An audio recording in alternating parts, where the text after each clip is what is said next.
যারা খেয়ানত করে, আমানত দিলে আমানত রক্ষা করে না, আমানত নষ্ট করে, পাপিষ্ঠ খারাপ মানুষ, গুনাহ করে বেড়ায়, নাজায়েজ কাজ করে বেড়ায়, কোনো ভয় নাই তার অন্তরে, এই মানুষগুলোকেও আল্লাহ তাআলা পছন্দ করেন না। কোরআনে কারীমে আল্লাহ রাব্বুল আলামিন তাদের সম্পর্কে বলেছেন, ইয়ামহাকুল্লাহুর রিবা ওয়া ইউরবিস সাদাকাত। আল্লাহ তাআলা রিবা এটাকে ধ্বংস করবেন, সুদকে ধ্বংস করেন, আর সাদাকাতকে আল্লাহ রাব্বুল আলামিন বাড়িয়ে দেন। ওয়াল্লাহু লা ইউহিব্বু কুল্লা কাফফারিন আযীম। আর সকল আল্লাহ তাআলা অবিশ্বাসীকে, কাফিরকে, বেঈমানকে, আল্লাহর প্রতি যাদের ঈমান নাই তাদেরকে, এবং পাপিষ্ঠ খারাপ মানুষকে আল্লাহ তাআলা অপছন্দ করেন, তাদেরকে আল্লাহ তাআলা পছন্দ করেন না।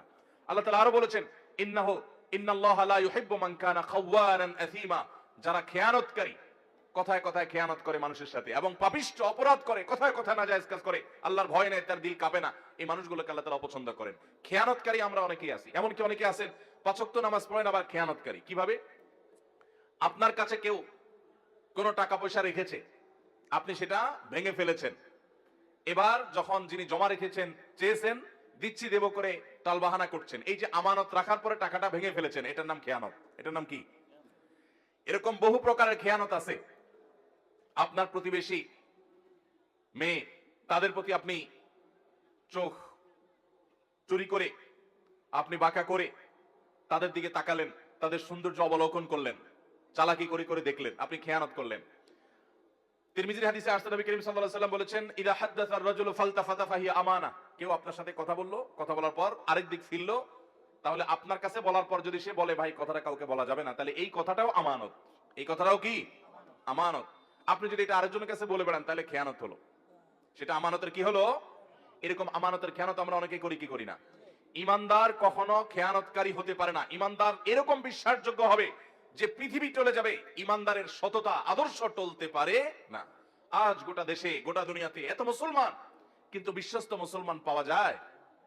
ভাইরা আমার, আমরা যে নবীর উম্মত, আমরা কি জানি আমাদের প্রিয় নবী সাল্লাল্লাহু আলাইহি ওয়াসাল্লাম কত বিশ্বস্ত ছিলেন? তিনি নবী হওয়ার আগে মক্কাবাসীর কাছে আলামিন হয়েছেন। কি হয়েছেন? উনি আগে আলামিন হয়েছেন, তারপর কি হয়েছেন? নবী এবং রাসূল হয়েছেন। কিরকম আলামিন, কি পরিমাণ বিশ্বস্ত ছিলেন? শুধু একটা ঘটনা বলি। উনি যখন মক্কা থেকে মদিনায় হিজরত করতে চলে যাবেন, এই হিজরতের সফরটা কি তার খুব আরামের, খুব আনন্দের, আনন্দ ভ্রমণ টাইপ কিছু ছিল? মক্কার মানুষদের, জালিমদের অত্যাচারে অতিষ্ঠ হয়ে টিকতে না পেরে আল্লাহর অনুমতিতে তিনি মক্কা ছেড়ে মদিনায় হিজরত করতে হয়েছে। যেই এলাকার মানুষের জুলুমে, তাদের নির্যাতনে, নিষ্পেষণে নিজের মাতৃভূমি ছেড়ে চলে যেতে হয়েছে, ওই মানুষগুলো বেঈমান, অনেক কাফের, অনেক মুশরিকরা, তারা নবী করিম সাল্লাল্লাহু আলাইহি ওয়াসাল্লামের প্রতি ঈমান আনে নাই, কিন্তু তারা জানতো মক্কার সবচেয়ে নির্ভরযোগ্য, সবচেয়ে আস্থার উপযুক্ত, সবচেয়ে বিশ্বস্ত মানুষটা হলো মুহাম্মদ সাল্লাল্লাহু আলাইহি ওয়াসাল্লাম। এই জন্য তাদের দামি দামি সম্পদ, সোনা গহনা, টাকা পয়সা, এগুলো তারা মুহাম্মদ সাল্লাল্লাহু আলাইহি ওয়াসাল্লামের কাছে এসে আমানত রেখে যেত। তার প্রতি ঈমান আনতো না, কিন্তু তাকে জানতো যে দুনিয়া উল্টে গেল, তার আদর্শ উল্টিবে না, পৃথিবীর সকল ব্যাংকের চাইতে বিশ্বস্ত ব্যাংক হলো তিনি, এই জন্য তার কাছে জমা রেখে যেত। নবী করিম সাল্লাল্লাহু আলাইহি ওয়াসাল্লাম হিজরতের সময় আলী রাদিয়াল্লাহু তাআলা আনহুকে ডেকে বুঝাই দিয়ে গেলেন যে দেখো, রাতের অন্ধকারে আবু বকরকে সাথে নিয়ে উনি তো চলে যাবেন পরিকল্পনা করেছেন, আলী রাদিয়াল্লাহু তাআলাকে রেখে গেলেন, তুমি 3 দিন মক্কায় থাকবা, এবং এই যে জিনিসগুলো আছে, এটা অমুকের, এটা অমুকের, এটা তমুকের, এগুলো তাদের কাছে যার যারটা বুঝাই দিবা। এই লোকগুলার জুলুমে অতিষ্ঠ হয়ে মক্কা পার হয়ে যাচ্ছেন, কিন্তু ওই সময়টাতে পর্যন্ত তাদের রেখে যাওয়া আমানতটা তাদের কাছে পৌঁছানোর ব্যবস্থা করতে তিনি ভুলেন নাই। এর নাম হলো মুহাম্মদ সাল্লাল্লাহু আলাইহি ওয়াসাল্লাম। আজ আমাদের অবস্থা কি বলেন?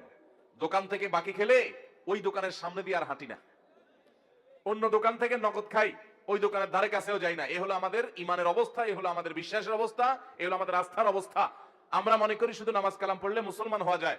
মুসলমান অবশ্যই তাকে বিশ্বস্ত হতে হবে, আস্থাশীল হতে হবে, মুসলমানকে আমানতদার হতে হবে।